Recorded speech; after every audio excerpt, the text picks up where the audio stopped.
नमस्कार, शाम के 6 बज गए, वक्त हो चुका है लोकतंत्र का। मेरा नाम है अंकित त्यागी और इस वक्त की सबसे बड़ी खबर जो रूस और यूक्रेन के बीच में लड़ाई चल रही है उससे जुड़ी हुई आपको बता देते हैं। ब्रेकिंग न्यूज जो इस वक्त आ रही है, यूक्रेन के राष्ट्रपति ने राष्ट्रपति पुतिन को न्योता दिया है। ज़ेलेंस्की ने पुतिन से बातचीत करने के लिए एक समझौता आगे रखा है, अपना हाथ बढ़ाया है और साथ ही साथ ये भी कहा गया है कि चीन ने, अभी तक रूस की तरफ से इसके ऊपर कोई बयान नहीं आया है, पर चीन के प्रवक्ता ने बताया है कि रूस बातचीत को तैयार है। चीन का दावा है कि पुतिन यूक्रेन से बातचीत को तैयार है।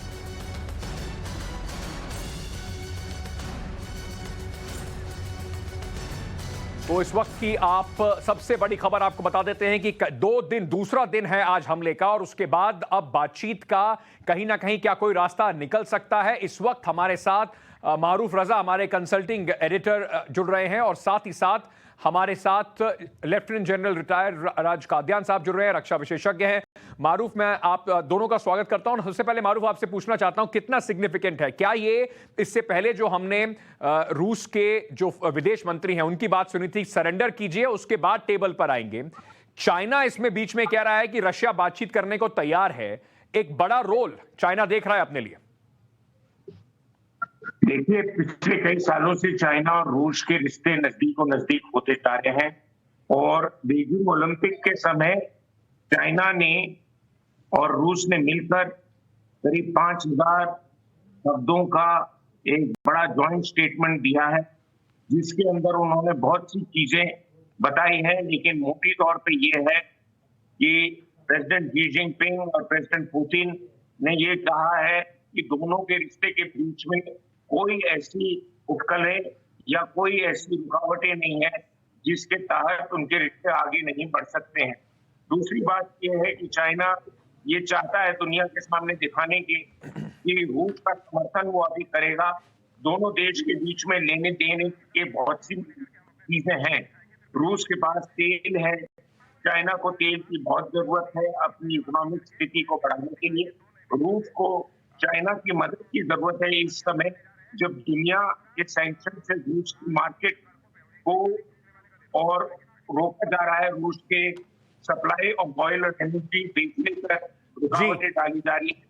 और बड़ी से बड़ी चीज ये है, चाइना और रूस दोनों यूएन सिक्योरिटी काउंसिल के परमानेंट मेंबर हैं और अगर वो दोनों मिल जाएं, जो अमेरिका और वेस्टर्न कंट्रीज के दिल में ये डर था, तो इनके लिए बहुत बड़ा एक से दीवार खड़ा हो जाएगा और मुकाबला करना अमेरिका और उनके साथियों के लिए मुश्किल हो जाएगा। खाली अमेरिका ही रह जाएगा जो इनका सामना करेगा।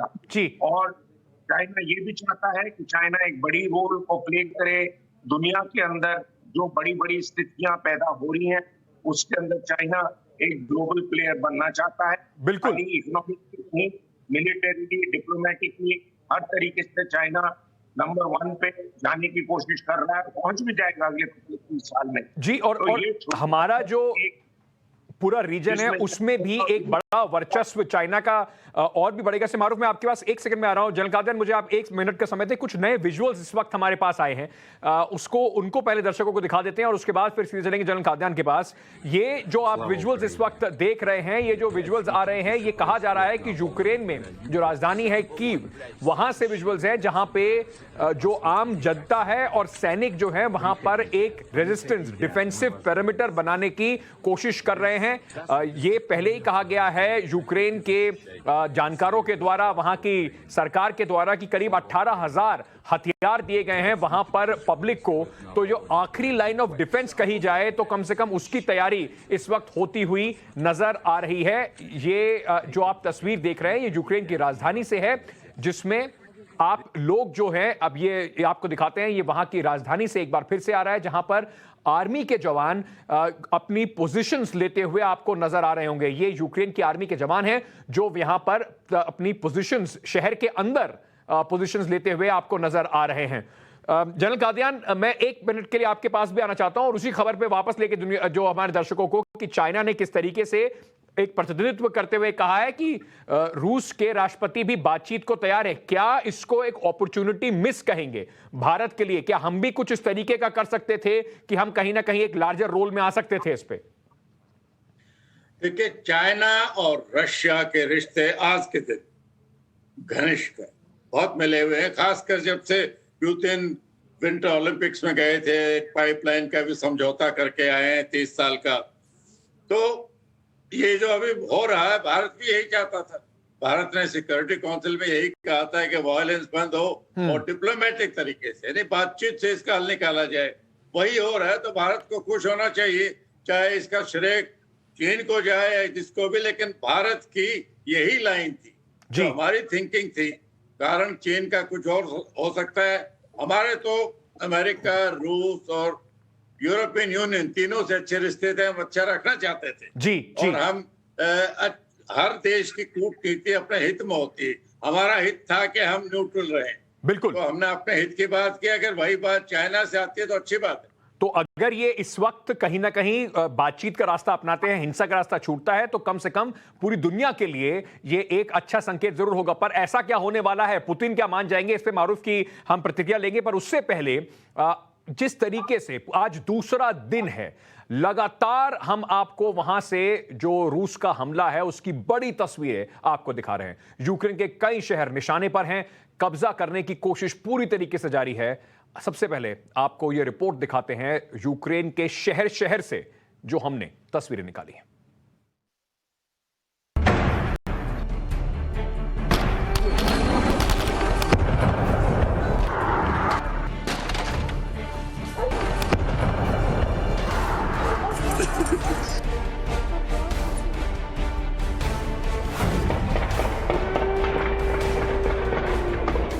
हर पल, हर मिनट यूक्रेन के लिए खतरा बढ़ता जा रहा है। रूसी सेना के सामने कमजोर यूक्रेन से आ रही एक एक तस्वीर खतरे को बताने के लिए काफी है। एक साथ इन सभी तस्वीरों को देखकर समझा जा सकता है कि यूक्रेन के लिए मुसीबत किस तरह से बढ़ रही है। पहले यूक्रेन पर हवाई हमला हुआ, फिर रूसी टैंक यूक्रेन की राजधानी कीव तक पहुंच गए, और तीसरी तस्वीर है जिसमें रूसी सेना लगातार यूक्रेन के अलग अलग इलाकों को निशाना बना रहे हैं, अटैक कर रहे हैं। अब यूक्रेन के ही गोस्टोमिल की तस्वीर देखिए। रूसी सेना का आतंक किस तरह से देखा जा रहा है, यह अटैक के बाद की तस्वीर है, जहां तबाही के निशान और धुआं दोनों देखे जा सकते हैं। जिस जगह पर रूस की ओर से हमला किया गया है, वहां से कुछ दूरी से इस वीडियो को कैप्चर किया गया है। रूस ने यूक्रेन को बर्बाद करने और अपनी पकड़ को मजबूत बनाने के लिए कोई कोर कसर नहीं छोड़ी। हर बीतते समय के साथ रूस अब यूक्रेन की राजधानी कीव पर अपनी पकड़ बनाने की जुगत में जुटा हुआ है। हालांकि यूक्रेन अपनी तरफ से कोशिशें कर रहा है कि रूस के टैंक और आर्मी शहर के अंदर न घुस पाएं। बावजूद इसके रूसी सैनिक कीव के चप्पे चप्पे में अपनी मौजूदगी दर्ज करा रहे हैं। कीव में धमाके की एक और वीडियो देखिए, जिसमें चंद सेकंड में तेज धमाके होते हैं। आग की लपटें दूर दूर तक दिखाई पड़ती है। धमाके के ठीक बाद दूर दूर तक आग के गोले गिरते हुए भी दिखते हैं। इस वीडियो को देखकर अंदाजा लगाना काफी आसान है कि कितनी बर्बादी हुई होगी और आसपास के इलाकों में इसका कैसा असर पड़ा होगा। अब एक साथ 4 तस्वीरों को देखिए, जिसमें कहीं लोग अपनी जान बचा रहे हैं, तो कहीं टैंक से कार को कुचला जा रहा है, तो कहीं रूसी सैनिकों की पकड़ मजबूत होती जा रही है। एक और तस्वीर देखिए, ये यूक्रेन के स्टारोबेस्क की तस्वीर है, जहां हमले के बाद मकान जल रहे हैं। धू धू कर जल रहे इन सारे मकानों में रहने वाले लोग पहले ही शहर छोड़ चुके हैं, जिसके बाद रूस की ओर से शहर पर कब्जे की कोशिशें तेज कर दी गई।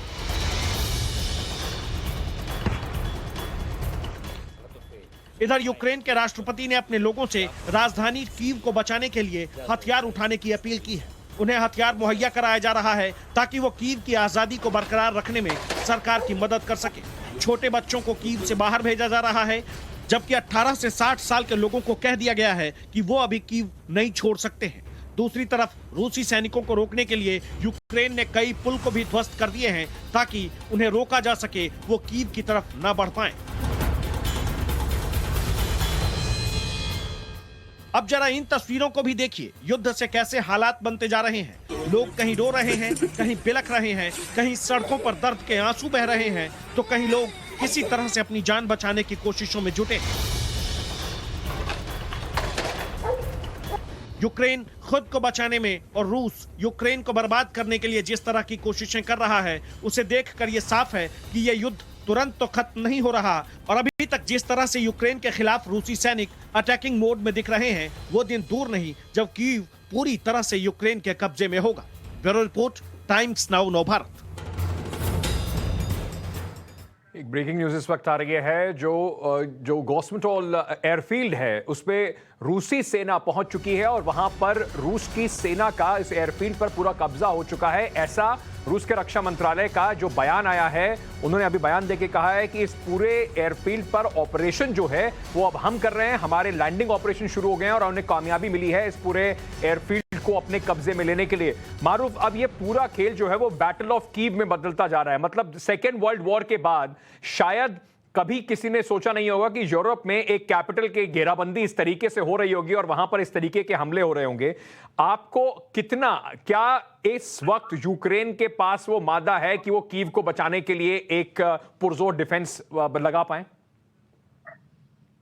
देखिए, जैन साहब भी मेरी इस बात से मंजूर रहेंगे कि सबसे मुश्किल कार्रवाई तो होती है एक इन्वेजन के बाद या इस किस्म का जो मिलिट्री ब्लिट्सक्रीग कहते हैं कि धड़ाधड़ आप टैंक और हथियार और हवाई जहाज और ये सब को भेज के एक देश को दबा दें, शहर को कब्जा करना। आपने देखा होगा कि अमेरिका किस किस्म से दलदल में फंसा था जाके बगदाद में और उसके बाद काबुल के अंदर, क्योंकि शहरों की लड़ाइयां जो है, अगर यूक्रेन के सेना और उनके निवासी रशिया का रुकावट डालना चाहते हैं तो फिर शहरों के अंदर जो लड़ाई होती है वहां पे बहुत समय लगता है पूरे शहर को साफ करने के लिए। क्या ये होगी या ना होगी मैं अभी तक बता नहीं सकता हूँ। खाली इतना कह सकता हूँ कि यूक्रेन के राष्ट्रपति ने ऐलान कर रखा है कि उन्होंने बहुत लोगों को बुलाया है, बहुत लोगों को हथियार दिए हैं, लेकिन जिस किस्म से प्रेसिडेंट पुतिन ने अपनी सेना को भेजा है और जो उनका लक्ष्य है, मेरे को नहीं लगता है कि रूस की सेना को रोकना आसान होगा। वो बहुत हथियार लेके बहुत ताकतवर एक सेना है और जो अभी तक बात बनी है, तीन चीज मैं कहना चाहता हूँ। पहली बात यह है कि यूक्रेन को हौसला बढ़ाते रहे जो अमेरिका और यूरोप और यूके के देश, आज वो सब दुम दबा के हट गए हैं और यूक्रेन को ज्यादा बना दिया अपने खेल के। दूसरी चीज ये है, यूक्रेन को भी अभी नहीं, कम से कम 15 दिन नहीं तो 1 महीने पहले ये स्पष्ट हो जाना चाहिए था कि इन लोग इसकी मदद में नहीं आएंगे, और अगर नहीं आएंगे तो क्या उस टाइम यूक्रेन के राष्ट्रपति रूस से अगर बात करने को तैयार हो जाते तो ये खून खराबा नहीं। और तीसरी बात ये है कि जो पुतिन साहब ने अभी साबित कर दिया कि वो यूक्रेन के ऊपर अपना कब्जा करके अपने चाह वाली एक राष्ट्रपति और सरकार वहां लगाएंगे जो यूक्रेन को एक किस्म से रशिया का पिट्ठू बना के रखेगा। अभी चाहे रशिया का ऐलान हो कि यूक्रेन ने परमाणु हथियार लेके हमको धमकी दी थी, चाहे अमेरिका का ऐलान था जो वो इराक में गया था कि वेपन्स ऑफ मास डिस्ट्रक्शन थे, बिल्कुल दोनों झूठ बोल रहे हैं, दोनों गलत ऐलान कर रहे हैं। न्यूक्लियर हथियार ऐसे नहीं है जैसे AK-47 बट रहे हैं जी, बिल्कुल के अंदर। बिल्कुल कोई भी देश अपने न्यूक्लियर हथियार आसानी से देता नहीं है, चाहे नॉर्थ कोरिया हो चाहे पाकिस्तान हो। आपको उसके साथ बहुत कड़े रिश्ते बनाने पड़ेंगे और बहुत पैसा लगाना पड़ेगा जब देंगे। यूक्रेन को न्यूक्लियर हथियार नहीं थे, उनके दिल में ये भरोसा था कि नेटो के देश उनको बचा लेंगे और यही बात राष्ट्रपति ज़ेलेंस्की अभी भी कर रहे हैं। वो अभी भी ये बात कह रहे हैं कि यूरोप के नेताओं को हमारे साथ आना चाहिए, उनके पास समय बहुत कम है अगर वो हमारे साथ खड़ा होना चाहते हैं, पर वो शायद जी बिल्कुल। जनरल गादियान, मैं आपसे ये समझना चाहता हूं यूक्रेन के बारे में, जैसे उनके पास एक न्यूक्लियर वेपन्स का जखीरा था, क्या वो देकर अपनी डेटरेंस को जिस तरीके से उन्होंने खत्म किया, वो सबसे बड़ी गलती हुई उनके राष्ट्र के अध्यक्षों से? ये तो अब बीती हुई बातें हैं, उस वक्त उनको क्या पता था कि रशिया हमला करेगा। देखिए, अगर हम रशिया के नजरिए से देखते हैं, इतिहास में यूक्रेन रूस का हिस्सा था, सोवियत यूनियन का 1917 से पहले एक ही देश था। जार के टाइम पर। ये तो जब रेवोल्यूशन आई 1917 की, तो लेनिन ने इसको एक सेपरेट प्रोविंस बनाया था, और लेनिन की फोटो वो तभी भी लगी हुई है यूक्रेन के अंदर। तो ये जब 90 में टूट गया सोवियत यूनियन, तो एक अंडरस्टैंडिंग थी यूरोप के साथ या अमेरिका के साथ कि नेटो को जर्मनी के पूर्व में नहीं ले जाया जाएगा। लेकिन पिछले 30-33 साल में हुआ क्या? आपने पहले तो 7 वो देश अपने नेटो में मिला लिए जो वार्सो पैक्ट का हिस्सा थे जी, फिर 3 वो भी मिला लिए जो सोवियत यूनियन का हिस्सा थे, बाल्टिक कंट्रीज। तो अगली टारगेट आपकी मॉस्को होगी। ये जो देश बना है वो तो फिर भी रशिया और उनके बीच में कुशन था, टेरिटोरियल कुशन। लेकिन यूक्रेन तो रशिया के दहलीज है। अगर वहां भी नेटो का मेंबर बन गया, वहां भी नेटो के मिसाइल आएंगे, उनके ट्रूप्स आएंगे, तो वहां से तो मॉस्को रेंज में है। और यूक्रेन का 2000 किलोमीटर लंबा बॉर्डर रशिया शेयर करता है। बिल्कुल। तो उसने सिर्फ ये कहा था, जहां तक हमके सार्वजनिक है, कि आप गारंटी दे दो कि यूक्रेन नेटो का मेंबर नहीं बनेगा। वो गारंटी किसी ने दी नहीं। हर देश अपना स्फीयर ऑफ इन्फ्लुएंस चाहता है। 1 मिनट और, स्फीयर ऑफ इन्फ्लुएंस चाहता है।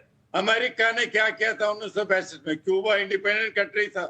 अगर क्रुश्चेव वहां मिसाइल लगाना चाहते थे, उन्होंने नहीं लगाने दिया, क्योंकि उनका स्फीयर ऑफ इन्फ्लुएंस है। यही रशिया का है कि ये तो उसका स्फीयर ऑफ इन्फ्लुएंस। मतलब दोनों सुपर पावर्स बिल्कुल एक जैसे एक्सक्यूजेस और एक जैसे गेम खेलती हैं, और उसके बीच में मोहरे बनते हैं। बाकी जो और देश हैं वो इस वक्त मोहरे बनते हैं। मारूफ आना चाहते थे, पर मारूफ, एक ब्रेकिंग न्यूज आ रही है। यूक्रेन के राष्ट्रपति ज़ेलेंस्की का एक और बयान आया। उन्होंने कहा है कि यूरोप के नेता हमारे साथ आ सकते हैं, हमारे साथ यूरोप की रक्षा करने के लिए।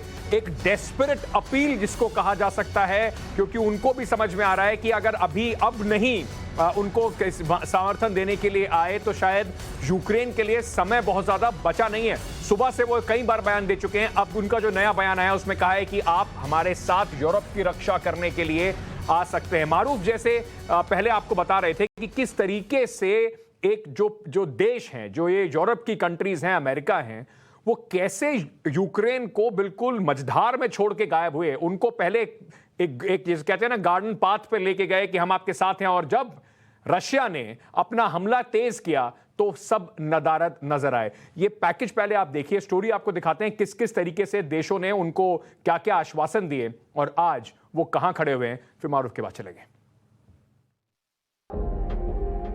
सबने साथ छोड़ दिया, कल भी अकेले, आज भी अकेले, दूर से देख रहे हैं सभी, प्रतिबंधों का क्या असर पड़ेगा।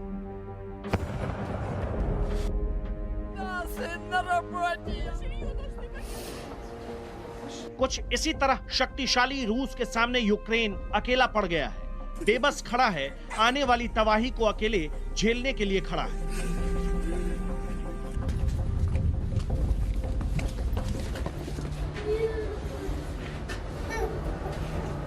लेकिन सवाल तो ये उठ रहे हैं कि आखिर अमेरिका कर क्या रहा है। इधर रूस यूक्रेन पर बम बरसा रहा है, अमेरिका कड़ी निंदा कर रहा है, यूक्रेन के फिजाओं में बारूद घुला हुआ है और अमेरिका ने हाथ खड़े कर दिए हैं। ऐसे में विवश होकर यूक्रेन के राष्ट्रपति को सामने आकर बोलना ही पड़ गया, सब के सब साथ छोड़कर चले गए। Ми не боїмось говорити з Росією. Ми не боїмось говорити про все, про гарантії безпеки для нашої держави. Не боїмось говорити про нейтральний статус.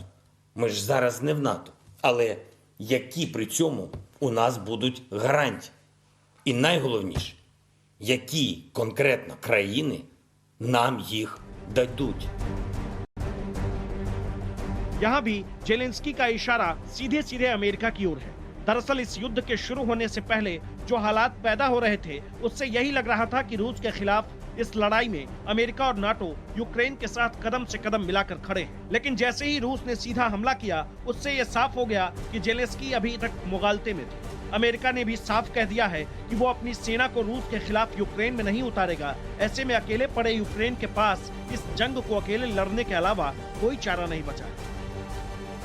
Ми не боїмось говорити з Росією. Ми не боїмось говорити про все, про гарантії безпеки для нашої держави.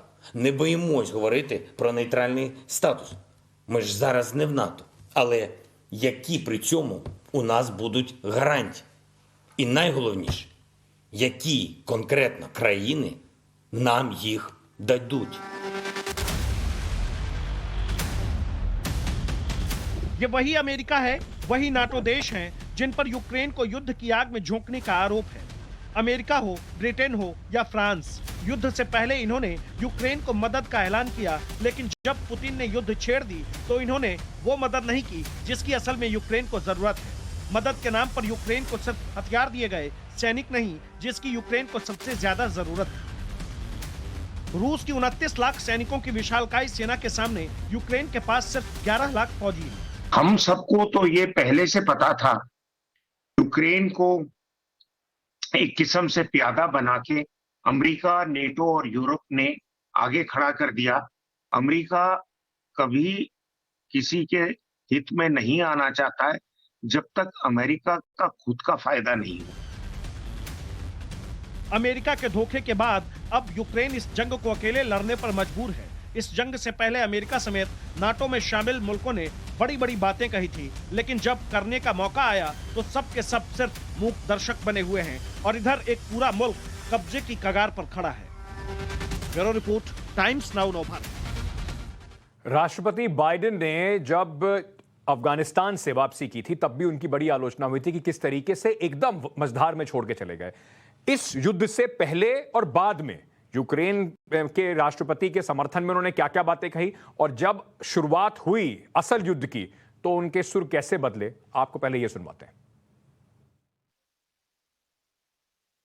The United States will continue to provide defensive assistance to Ukraine in the meantime, and will continue to reinforce and reassure our NATO allies. Today, in response to Russia's admission that it will not withdraw its forces from Belarus, I have authorized additional movements of U.S. forces and equipment already stationed in Europe to strengthen our Baltic allies, Estonia, Latvia, and Lithuania. Let me be clear, these are totally defensive moves on our part. We have no intention of fighting Russia. Let me say it again. Our forces are not and will not be engaged in the conflict with Russia in Ukraine. मारूफ, ये बात आप लगातार कहते रहे, इसीलिए आपका जो हमने बाइट थी वो उसमें पैकेज में भी हमने चलाई, स्टोरी में भी हमने दिखाया। इससे सबक क्या है? क्या ज़ेलेंस्की ने, उनकी ओवर रिलायंस थी, उनको उम्मीद थी कि कुछ होगा तो शायद ये लोग जमीन पर मदद करने के लिए आ जाएंगे, और सबक क्या है बाकी देशों के लिए, भारत के लिए भी क्या सबक है अमेरिका को लेकर?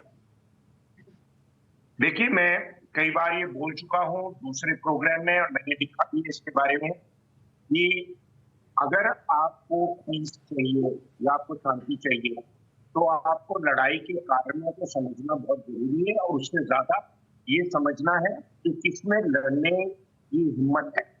और अमेरिका का जो ट्रैक रिकॉर्ड हम देखते आए हैं, उनके पास बहुत सैन्य शक्ति है, लेकिन उनके पास जमीन पर उतर के जो लड़ाई का मैदान है उसमें असली तरीके से जो लड़ना वो नहीं चाहते। खास करके अफगानिस्तान के बाद वो चीजें हुई, अमेरिका की बेइज्जती तो हुई, लेकिन बाइडेन सरकार ने अपना नया पॉलिसी बताया, वो ये है कि वो कहीं पे भी अपने सैनिकों को नहीं उतारेंगे जमीन पर, और वो ओवर द होराइजन सपोर्ट देंगे, यानी कि आसमान से हवाई जहाज वगैरह से मदद करेंगे अपने साथियों का।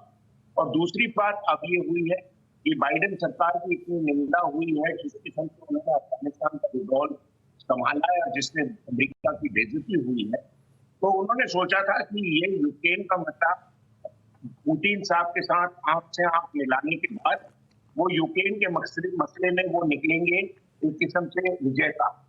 लेकिन पुतिन साहब ने पिछले करीब 14 से 14 साल से ये दुनिया में साबित कर दिया है कि वो झिझकने वाले नहीं। आप देखिए जॉर्जिया के अंदर जिस किस्म से उन्होंने सैनिक डाले और अपनी जानी मानी सरकार वहां बैठाई, और जो पुराने राष्ट्रपति वो अभी जेल में ठंडे हो रहे हैं बैठ के। उसके बाद वो 2014 के अंदर क्रीमिया में घुसे, क्रीमिया में भी दुनिया ने सैंक्शन का बड़ा ऐलान किया, लेकिन वो रुके नहीं। और जैसे जैन साहब बता रहे थे, ये रशिया का पुराना ऐतिहासिक लगन है। बिल्कुल, रशिया 9वीं सेंचुरी के अंदर जो रशिया रूस बना था वो कीव से बना था, और रशिया पुतिन साहब ये देखते आए थे कि जिस किस्म से दुनिया ने उनके ऊपर नाक चढ़ाई और उनकी बेइज्जती की जब सोवियत रूस टूटा, उनके दिल में ये बात थी। बर्लिन स्टेशन के कमांडर थे वो केजीबी के अफसर, जी और वो उन्होंने वचन लिया था उस टाइम कि मैं उनको इसी तरह का सबक एक दिन सिखाऊंगा, और 30 साल बाद उन्होंने ये सबक सिखा दिया कि उन्होंने वही किया जिस चीज की यूरोप को डर थी। वो सोचते थे कि पीस डिवीजन कोल्ड वॉर के बाद हम लड़ेंगे और दूसरों को नेतृत्व देंगे और अपनी तरक्की करेंगे। ठीक है, अब उन्होंने झंडा गाड़ दिया और कह रहा कर लो खेती।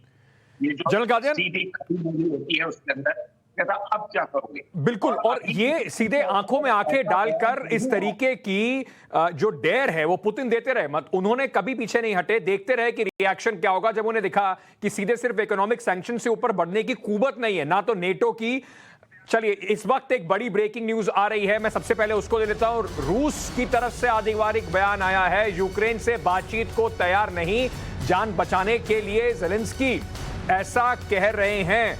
यानी कि अपना जो स्टैंड है उसको और हार्डन कर दिया है रशिया ने, और सीधा सीधा कह रहे हैं कि अभी बातचीत नहीं होगी। ज़ेलेंस्की अपनी जान बचाने के लिए ये सब मैनूवर्स कर रहे हैं। बड़ा बयान इस वक्त रूस से आ रहा है, और इसका सीधा सीधा मतलब होता है जनरल कादियान कि कहीं ना कहीं कुछ जो एंड गेम पुतिन ने सोचा है, अपने एंड ऑब्जेक्टिव को लिए बिना झुकने वाले नहीं है, चाहे कुछ भी हो जाए। 2 दिन में उन्होंने देख लिया है कि विश्व की प्रतिक्रिया सिर्फ बयानबाजी और सैंक्शंस के अलावा ऊपर उठती दिखाई नहीं पड़ रही।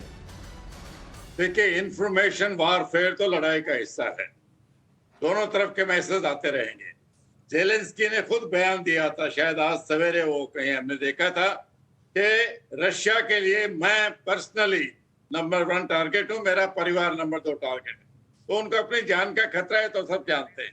और अगर ये लड़ाई चलती रही तो शायद उनको नुकसान हो भी सकता है। तो ये तो इंफॉर्मेशन देखिए, पुतिन जो उनकी बॉडी लैंग्वेज, जो दुनिया उनको जानती है पर्सनली, तो मैं से कोई नहीं जानता, वो ऐसे नेता हैं जिन्होंने कहा कि मैं रूस के राष्ट्रीय हित को बचाने के लिए कुछ भी कर सकता जी। और ऐसे नेता के पास जब वो एक डिटर्मिनेशन से अपना ऑब्जेक्टिव की तरफ जाते हैं तो रिवर्स गियर नहीं होता है, वो नहीं हटते हैं पीछे। अब इस लड़ाई को अगर हम दूसरे नजर से देखें, इसमें 3 इन्वॉल्व पार्टी हैं, अमेरिका, यूरोप और रूस। सबसे ज्यादा जो इसका विरोध करेगा, जिनको लड़ाई का खौफ है, जिनको लड़ाई का सबसे बड़ा नुकसान हो चुका है, वो यूरोप है जी, जो नेटो के यूरोपियन मेंबर है। दोनों महायुद्ध यूरोप पर केंद्रित थे। खूबसूरत देश, खूबसूरत शहर, बर्लिन, पेरिस, लंदन, कितना नुकसान हुआ था उन पर। तो आज की पॉपुलेशन जो खुशहाली में रही है, जो पैदा हुए हैं 75-77 साल के हो गए, उन्होंने लड़ाई देखी नहीं है, लेकिन वो जानते हैं, तो वो लड़ाई कभी नहीं चाहेंगे। यही वजह है कि उनके ट्रूप्स नहीं आएंगे। अगर यूक्रेन को ये उम्मीद थी कि उनके सिपाही आके लड़ेंगे, तो गलत उम्मीद थी, गलत फहमी थी, और इसका खामियाजा पूरा देश शायद इस वक्त भुगत रहा है। लेकिन जो सैंक्शंस की बात थी, रूस का रुख हमलावर है, सैंक्शंस पे सैंक्शंस की बातचीत हो रही है। कुछ सैंक्शंस में अभी भी कह रहे हैं, स्विफ्ट जैसे जो कदम है, स्विफ्ट से रूस को हटाने के, उस पर कह रहे हैं अभी भी सोच विचार चल रहा है, लेकिन इसका कोई असर रूस पे होता दिखाई नहीं पड़ रहा। आपको रिपोर्ट दिखाते हैं।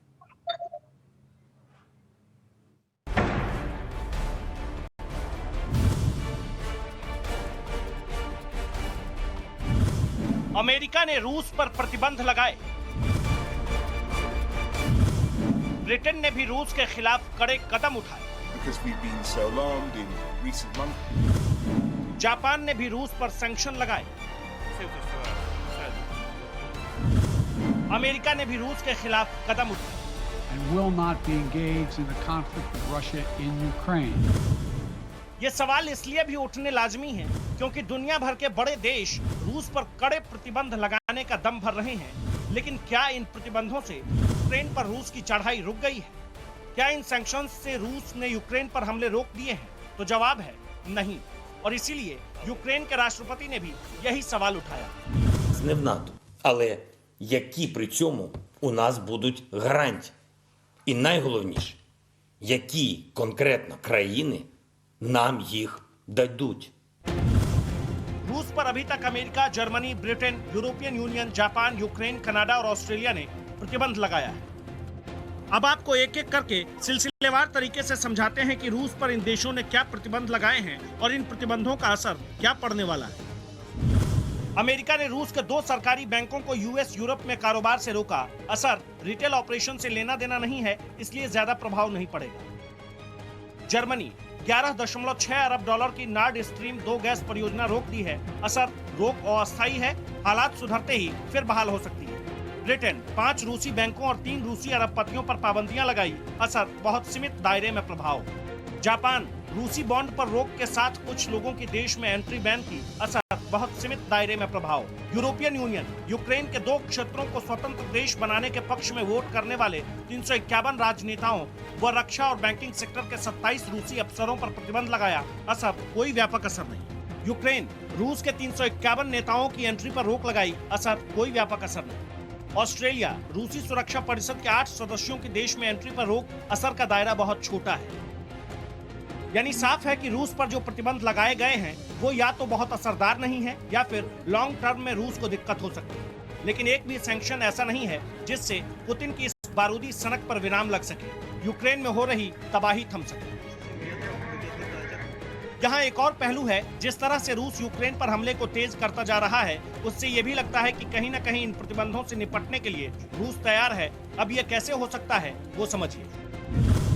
रूसी सरकारी बैंकों ने पश्चिमी बाजारों से खुद को थोड़ा दूर कर लिया है। रूस ने 2014 से ही अमेरिकी ट्रेजरी और डॉलर से दूरी बना ली है। रूस के पास बहुत दूसरे मजबूत आर्थिक सुरक्षाएं भी हैं। ये ऐलान करने में बहुत भारी लगते हैं, लेकिन रूस की लीडरशिप ने इसका जायजा कर लिया था कि प्रतिबंध से ही खास रूस को रोक नहीं सकते हैं।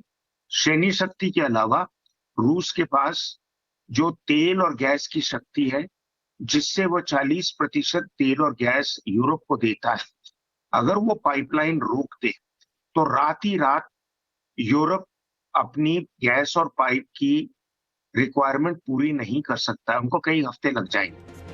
यहाँ यूक्रेन के राष्ट्रपति का आरोप सही है कि जो प्रतिबंध रूस पर लगाए गए हैं वो काफी नहीं है, और ये प्रतिबंध इतने कड़े तो बिल्कुल भी नहीं कि रूस के हमलों को रोक सके।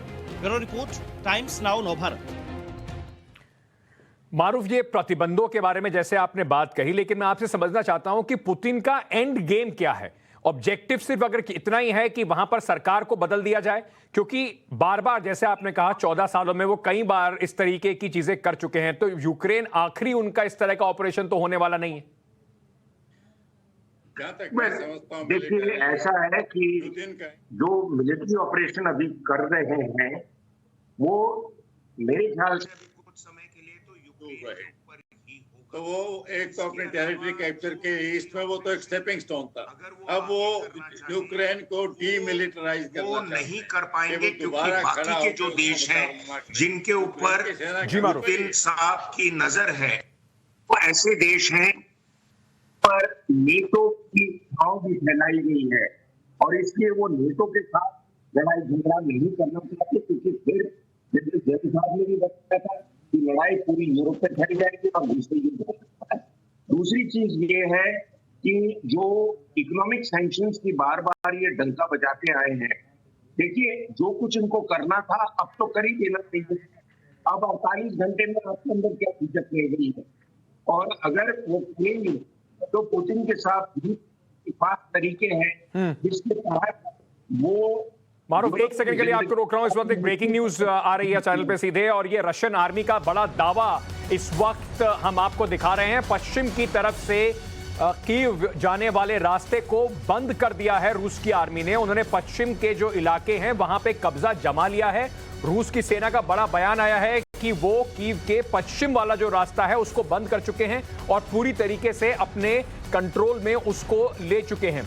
कहीं ना कहीं अब दिखता है कि आज दूसरा दिन है, अब ये लड़ाई सिर्फ और सिर्फ कीव तक सीमित है। शुरुआत में जिस तरीके से रूस ने बोला था कि ये सिर्फ डॉनबास के इलाकों में हमारा स्पेशल ऑपरेशन है, वो कहीं ना कहीं अब सीधे यूक्रेन की राजधानी पर केंद्रित होता दिखाई पड़ रहा है। पूरी कोशिश की जा रही है और शायद इसी का डर प्रेसिडेंट ज़ेलेंस्की को है कि अगर वो कीव को अपने कब्जे में ले लेते हैं तो उसके बाद एंड गेम जो जिसको रिजीम का कहते हैं काउंटडाउन वो शुरू हो जाएगा। तस्वीरें भी आप देख रहे हैं किस तरीके से यूक्रेन के सैनिक जो सड़कों पर, कीव की सड़कों पर एक डिफेंसिव पैरामीटर, एक डिफेंसिव पोजीशन इस वक्त ले रहे हैं। जनरल गादियान, ये अब बढ़ रहा है बिल्कुल अर्बन वॉरफेयर की तरफ। गली गली में जिस तरीके से सेनाओं का एक दूसरे का आमना सामना हो सकता है, गुरिल्ला टैक्टिक्स का इस्तेमाल हो सकता है, उसमें नुकसान भी सिविलियंस को भी और सेनाओं को काफी हद तक होता है। देखिए, पश्चिमी देश जहां तक मैं समझता हूं वो चाहेंगे कि लड़ाई लंबी चले, गुरिल्ला वारफेयर शुरू हो गया, जो अंकित आपने बोला है, जिससे रशिया को ब्लीड किया जाए। वो चाहते हैं कि जैसे अफगानिस्तान में, हालांकि सिचुएशन सेम नहीं है लेकिन सिमिलर है, कि गुरिल्ला वारफेयर चलता रहे। यूक्रेन एक बड़ा देश है, लोगों में बड़ी भावना है नेशनलिस्ट की, तो लड़ने के लिए भी तैयार होंगे वो। तो अगर ये लंबा चलता रहे तो रशिया को एग्जॉस्ट किया जाए, उनको ब्लीड किया जाए, इकोनॉमी को बिल्कुल नीचे लाया जाए, तो इससे जो लगे हैं सम प्रतिबंध, इनसे इतना नहीं असर पड़ेगा। ये तो पुतिन को पहले ही मालूम था, उसने अपना केटर कर लिया। चीन के साथ, जैसे मैंने कहा, गैस पाइपलाइन का कॉन्ट्रैक्ट साइन कर लिया। नुकसान थोड़ा बहुत जरूर होगा, लेकिन नुकसान यूरोप को भी है। हाँ, यूरोप में तो पहले गैस की प्राइस ऊपर चली गई थी कोविड की वजह से, अब तो और भी ऊपर जाएंगे। बिल्कुल मारूफ, ये जो हम इस वक्त देख रहे हैं तस्वीरें जो यूक्रेन से सीधे सीधे सामने आ रही हैं, क्या रास्ता बचा है यूक्रेन के पास? क्या जो आज राष्ट्रपति ज़ेलेंस्की ने आके कहा कि रशिया के लोगों से बात करी कि आप भी खड़े हुई अपने डिक्टेटर राष्ट्रपति के सामने, और कई जगह पे मॉस्को में, सेंट पीटर्सबर्ग में हमने प्रदर्शन भी देखे, क्या खींच पाएंगे इतना लंबा कि कहीं ना कहीं रशिया को किस तरह की समस्या हो? देखिए, मैंने कल इसके बारे में एक आर्टिकल लिखा है और मैंने कहा है कि अभी यूक्रेन और उनके साथियों के लिए एक ही रास्ता बचा है। अगर वो खून खराबा रुकना चाहते हैं तो समझौता करें रशिया के साथ। अब रशिया समझौता करने को तैयार होगा कि नहीं, ये बहुत बड़ा सवाल है। आपने पहले भी ये कहा था कि क्यों भारत ने ये अपॉर्चुनिटी, ये मौका मिस कर दिया कि भारत मीडिएटर नहीं बना। देखिए, उसके बारे में मैं ये कहना चाहता हूँ कि भारत को मीडिएशन से खास तकलीफ है, उनको एलर्जी है, क्योंकि अगर हम वहां अपना पैर डालेंगे, कल दुनिया के देश ये कहेंगे कि हम कश्मीर पर मीडिएटर हैं, तो इसलिए हम मीडिएशन के चक्कर से दूर रहे। लेकिन अभी यूक्रेन अगर ये जहां तक भी खींचेंगे तो उनको और रशिया के साथ जान लोगों की बचाने के लिए ये रास्ता है। और लड़ाई के दौरान कई बार, मैं आपको एक मिसाल देता हूँ, 1962 की जब चाइना ने हम पे हमला किया था, वो छोटा सा हफ्ते भर, और चाइना ने जी मारूफ जी ने नहीं ईडी गाड़ दी जमीन पर, और बाद में फिर हमारे और बेइज्जती होती गई। इन्हीं की वजह से पहले लड़ाई में बेइज्जती हुई, बाकी और बेइज्जती उनकी हुई। अभी क्या है कि ये यूक्रेन के राष्ट्रपति के अंदर जो घमंड वगैरह अगर है, उसे छोड़ देना चाहिए। वो अपने लोगों के हीरो। मारूफ, एक और खबर आ रही है इस वक्त रशिया टुडे के हवाले से। इस वक्त ही खबर आ रही है कि राष्ट्रपति पुतिन एक प्रतिनिधि मंडल भेजने को तैयार हैं। मिन्स्क जा सकता है रूस का प्रतिनिधि मंडल, जो वहां पर जाकर जो प्रेसिडेंट ज़ेलेंस्की हैं उनके प्रस्ताव का जवाब देगा। ये रशिया टुडे का इस वक्त का दावा आ रहा है। इससे पहले जो खबर आई थी न्यूयॉर्क टाइम्स के हवाले से, जिसमें कहा गया था कि रशिया बिल्कुल इसको लड़ाई से रुकेगा नहीं, वो अभी इस लड़ाई को थामेगा नहीं। अब रशिया टुडे, जिसे कहीं ना कहीं कहा जाए कि रशियन गवर्नमेंट का एक माउथपीस है, उसने उसका कहना है कि मिन्स्क में अपने प्रतिनिधि मंडल भेजने को तैयार हैं राष्ट्रपति पुतिन। भारत के ऊपर जब बात हो रही है पूरे तरीके से, मारूफ और मेजर कादियान, आप दोनों का बहुत बहुत शुक्रिया हमसे जुड़ने के लिए। मेरे पास समय क्योंकि बिल्कुल खत्म हो गया है। अंत में बस हम आपको इस जो भारत का अब तक का पूरा स्टैंड रहा है इस पूरे मामले पर, उसके सामने चुनौतियां भी हैं, क्योंकि रूस ने सीधे सीधे कहा है कि जब यूनाइटेड नेशन सिक्योरिटी काउंसिल में वोटिंग होगी तो वो चाहेंगे कि भारत एक फेवरेबल स्टैंड रखे रूस का। वहीं यूक्रेन के जो एम्बेसडर हैं वो कह चुके हैं कि भारत को और पुरजोर तरीके से हमारी मदद करने के लिए सामने आना चाहिए। क्या स्थितियां हैं भारत के लिए और हमें इन सब से क्या सीख मिल रही है, आपको इस रिपोर्ट में दिखाते हैं।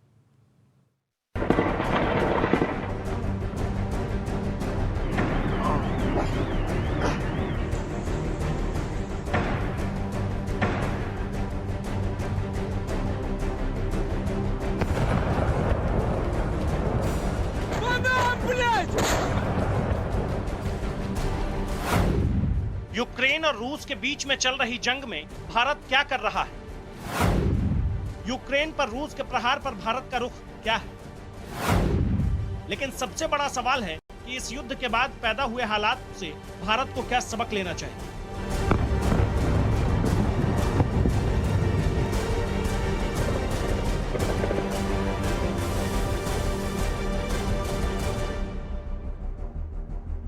रूस और यूक्रेन के बीच छिड़ी जंग में भारत के लिए चुनौती सिर्फ वहां फंसे भारतीय छात्रों को वहां से बाहर निकालना ही नहीं है, बल्कि इस स्थिति में खुद का रुख साफ करना भी बड़ी चुनौती है। इस पर पीएम मोदी ने रूस के राष्ट्रपति पुतिन से बात कर भारत का पक्ष रखा भी।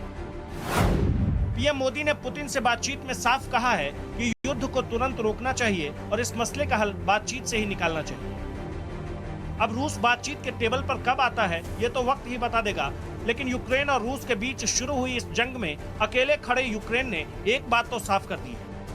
युद्ध में जो अमेरिका ने यूक्रेन के साथ स्टैंड लिया, वाकई में इससे एक बात साफ जाहिर होती है कि आखिर में लड़ाई खुद लड़नी पड़ेगी। और आज भारत की जो सोच है वो इसी दिशा में चल रही है कि हमने आत्मनिर्भर होना है, अपने हथियार खुद बनाने हैं, हमने दूसरे पे डिपेंड नहीं रहना। अमेरिका ने जिस तरह से यूक्रेन का साथ देने का वादा किया, लेकिन जब साथ देने की बारी आई तब हाथ पीछे खींच लिया।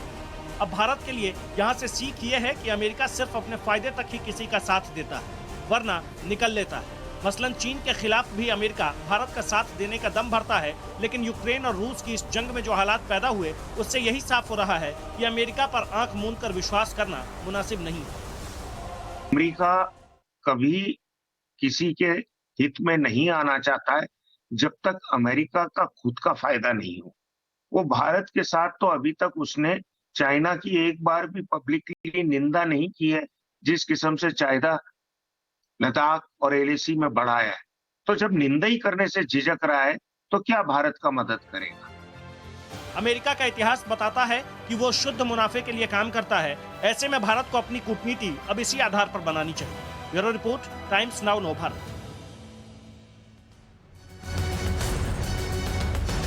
इस वक्त की बड़ी खबर आ रही है, यूक्रेन के रक्षा मंत्रालय का बड़ा दावा, रूस के 1000 से ज्यादा सैनिकों को मार गिराया है यूक्रेन की सेना ने। लगातार कई जगह पर हम देख रहे हैं बहुत ही हिम्मत से यूक्रेन की सेना कोशिश कर रही है काउंटर ऑफेंसिव की, और लगातार कई जगह से ये खबरें आ रही हैं कि वहां पर जिसको अंग्रेजी में कहते हैं आउट नंबर, आउट गन, यानी कि ज्यादा उनके तादाद में उनके सामने दुश्मन है, ज्यादा बंदूकें, उसके बाद भी हिम्मत से मुकाबला करते हुए यूक्रेन के सिपाही नजर आ रहे हैं। आज के लिए इतना ही, लेकिन जाने से पहले आपको बताया जाते हैं यूक्रेन की वॉर जोन से ऐसी तस्वीरें आपके सामने होंगी जो बिल्कुल आपको एक युद्ध का असली कीमत क्या होती है उसके बारे में वो आपको बताएंगी। और बार बार जिस तरीके से बात हो रही है, क्या गलवान में चीन का भी यूक्रेन जैसा कुछ प्लान था क्या? एक तरफ कीव पर कब्जा होने वाला है, दूसरी तरफ और ये सारी बातें हैं। इन सब मुद्दों पर रात 8 बजे सवाल पब्लिक का शो टाइम्स नाउ नव भारत के editor in chief Navika Kumar के साथ। अगर आप शो से संबंधित आपको कोई सवाल है, आप सवाल पूछना चाहते हैं, तो ये नंबर आपके लिए लिखा हुआ है 8097471285। उस पर अपना एक वीडियो भेज दें, साथ ही साथ आप इस लाइव शो का हिस्सा हो सकते हैं। बहुत बहुत शुक्रिया, कल मुलाकात होगी।